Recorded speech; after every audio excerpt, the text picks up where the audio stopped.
Ce jeudi 13 juillet 2023, à la CCI Bénin, a eu lieu la cérémonie officielle d'ouverture des travaux de la 18e Assemblée générale des cautions TRI-CEDEAO. Emmanuel Yoda, président du Bureau de coordination des cautions nationales BCCN, rappelle l'importance de la fluidité des transports et du transit et aussi l'objectif de ces cautions nationales. En réalité, la question de la fluidité des transports et du transit constitue une préoccupation de tout temps, en particulier pour les dirigeants de notre communauté économique. Déjà, le 29 mai 1990 à Cotonou, les chefs d'État et de gouvernement des États membres de la CEDEAO portaient sur les fonds baptismaux la Convention relative au transit routier inter-État de marchandises TRI-CEDEAO. Un acte additionnel de 90 consacrera une chaîne de caution nationale constituée d'institutions nationales ou des personnes morales de droit public agréées uniques par pays pour garantir les droits et taxes et pénalités éventuelles. Ces cautions nationales vont signer à cet effet encore à Cotonou en 1998 un accord les liant pour la mise en œuvre de cette mission. Ainsi naquirent les cautions nationales, en majorité constituées de compagnies consulaires, mais aussi des institutions financières de droit public sur qui pèse un énorme poids au moment où le transport routier ouest-africain est médaillé d'or mondial dans la catégorie coût-délai. En effet, dans un passé récent, à la faveur de la crise de la Covid-19 et de l'incident relatif à l'échec d'un navire porte-conteneurs qui a obstrué le canal de Suez et fortement perturbé l'acheminement du trafic conteneurisé, les tarifs du transport maritime ont augmenté de 443% dans notre sous-région et 60% dans les autres régions du monde. Pire, les armateurs ont procédé au rapatriement systématique des conteneurs vides, compromettant ainsi nos hypothèses d'exportation. Ces conséquences sont dues au fait que ces armateurs estiment à juste raison que dans notre sous-région, ils ne gagnent pas de l'argent et ils perdent du temps. Aussi, il est à déplorer le faible niveau d'intégration économique de notre région. En effet, alors qu'en Europe, ce taux est à 71%, 53% en Asie, 48% en Amérique du Sud, dans notre sous-région, nous sommes à 12%. Alors que la ZLECAf se fixe pour objectif, entre autres, de stimuler le commerce intra-africain d'environ 33% et de réduire le déficit commercial du continent de 51%. C'est dans ce contexte qu'interviennent les réformes majeures du dispositif de transit communautaire automatisé dont les textes ont été adoptés par les instances de la CEDEAO en décembre 2021.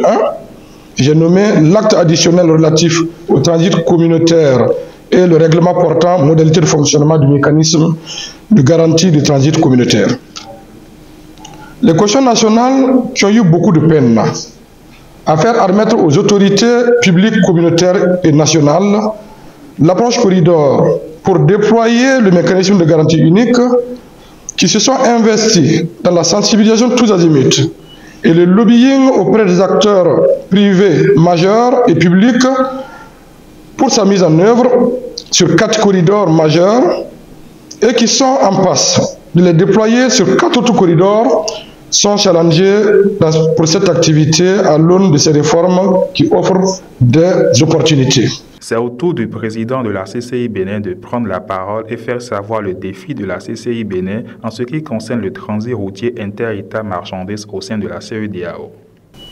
La bonne marche de notre communauté se mesurera à travers la capacité opérationnelle des institutions mises en place à opérer efficacement l'intégration régionale orientée vers la libre circulation des personnes, des marchandises, des services et des capitaux. Pour ce qui concerne précisément le transit routier inter-État des marchandises au sein de la CEDEAO, intitulé pour faciliter le mouvement des marchandises à l'intérieur de la communauté, le défi est plus que jamais d'actualité et cela nous appelle, nous, Chambre de commerce et d'industrie, ou autre institution nationale désignée à travers les faits concrets, les objectifs poursuivis qui sont entre autres faciliter le commerce et le transit de marchandises entre les États, spécialement avec les pays sans littoral.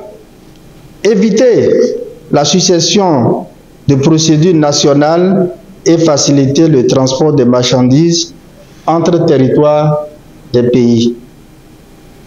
Faciliter également des statistiques des mouvements de marchandises, garantir la collaboration entre les administrations et toutes les parties prenantes des pays et s'assurer que les documents du transit routier inter-États contiennent les données nécessaires.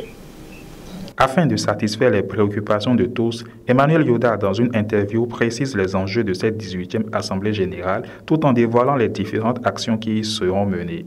En effet, annuellement, cette association se réunit dans le cadre donc, de ses activités. Il s'agit donc de réunions statutaires, notamment du bureau et de l'Assemblée générale, pour faire le bilan de ses activités, délibérer sur un certain nombre de préoccupations du sujet de l'heure. Et en l'espèce, cette fois-ci, naturellement, c'est sur notre positionnement à l'aune de réformes en cours au niveau donc, du transit communautaire. Alors, les sujets qui vont être évoqués pendant cette réunion sont naturellement le rapport d'activité, le rapport financier, et ensuite l'aspect technique, le positionnement de l'association par rapport à la réforme en cours. Vous savez que les chefs d'État ont adopté en décembre 2021 deux bons textes qui vont régir le transit communautaire avec un nouveau dispositif de garantie et à partir duquel donc, nous devons nous positionner.